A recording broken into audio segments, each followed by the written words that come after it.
इस औरत ने 20 सालों से अपनी दाढ़ी नहीं मुंडी थी। वह आज की सबसे मशहूर महिला सिंगर थी और उसकी दाढ़ी में एक जू रहती थी। जल्द ही परफॉर्मेंस खत्म हुई और औरत अपना काम खत्म करके घर जाने की तैयारी करने लगी। अचानक उसके पीछे एक अजनबी आदमी आ गया और बोला कि वो उससे डेट करना चाहता है। लेकिन औरत ने मना कर दी। जब वो घर पहुंची तो रोज की तरह मेकअप उतारने और साफ सफाई में लग गई। यहाँ तक कि जू ने भी खुद को संवारना शुरू कर दिया। फिर पीछे से अजीब सी आवाज आई। औरत ने आईने में पीछे देखा तो एक डिब्बे में एक पिल्ला था। पिल्ला उछलकर औरत की बाहों में आ गया। जू ने जिज्ञासा से देखा और पिल्ले की फर में मौजूद एक पिस्सू को देखते ही उसे प्यार हो गया। लेकिन उनके बात करने से पहले ही दरवाजे पर दस्तक हुई। औरत ने पिल्ले को नीचे रखा, जिससे जू और पिस्सू गलती से अलग हो गए। वो वही आदमी फिर से था। उसने फिर से औरत से अपने प्यार का इजहार किया, लेकिन औरत ने लाचार होकर फिर मना कर दिया। उस रात औरत पिल्ले को बाहों में लेकर सोई। अचानक इसे जू को पिस्सू से फिर मिलने का मौका मिल गया। वह औरत की दाढ़ी से पिल्ले की भर पर कूदी, इधर उधर देखा और आखिरकार एक बाल के पीछे पिस्सू को ढूंढ लिया। लेकिन तभी जू का बैलेंस बिगड़ा और वह नीचे गिर गया।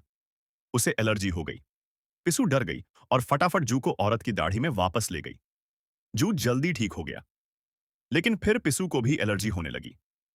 पता चला कि वह सिर्फ अपनी अपनी जानी पहचानी जगहों पर ही रह सकते थे। यहां तक कि जब औरत पिल्ले को कसकर पकड़ती और उनकी भर आपस में उलझती, तब भी जब वो पास आते उन्हें एलर्जी हो जाती। उस रात औरत बड़े ध्यान से अपनी दाढ़ी की कटिंग और देखभाल कर रही थी।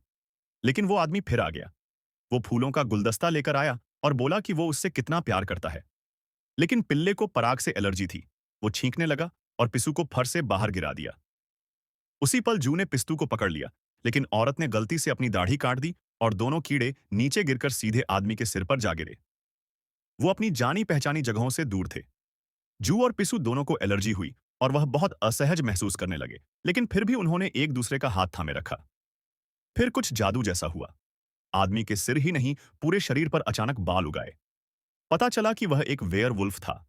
साथ ही उन बालों की सुरक्षा में जू और पिस्तू ठीक हो गए और आखिरकार साथ रह पाए।